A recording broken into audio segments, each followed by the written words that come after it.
আমার সারাদিন কাজ করতে একদমই ভালো লাগে না। যাবি নাকি? না রে, আমার এখন কোথাও যেতে ভালো লাগছে না। না বলছিস? ঠিক আছে চ। বাইরে এসেছে কত মনটা ভালো লাগছে। সত্যি কতদিন পর যে বাইরে বেড়ালাম, খুব ভালো লাগছে। এই জামাটা জানিস আমি কদিন আগেই কিনেছি, বল তো কেমন লাগছে? অনেক সুন্দর লাগছে। Thank you thank you. আচ্ছা ওখানে ওই ফুলটা কত সুন্দর না? ঠিকই বলেছিস, চ। এই তুই ওখানে আমার জন্য কি ফুলটা নিয়ে আয় না। ঠিক আছে দাঁড়া, আমি নিয়ে আসছি। এই তুই এখানে কি করছিস? তুই তো বললি ফুল নিয়ে যেতে। আমি আবার কখন বললাম? আমি তো এর সঙ্গে রয়েছি, বল।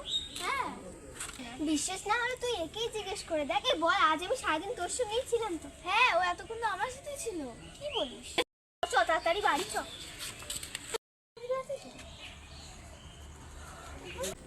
স্নেহা এখানে থাকলে ওই মেয়েটা কে ছিল? এই রহস্যটা আমাকে বের করতেই হবে। চল যাচ্ছি। আপনারা যদি লং ভিডিও দেখতে চান তাহলে কমেন্ট করুন এবং আমাদের চ্যানেলটিকে সাবস্ক্রাইব করুন আর লাইক করতে কিন্তু ভুলবেন না।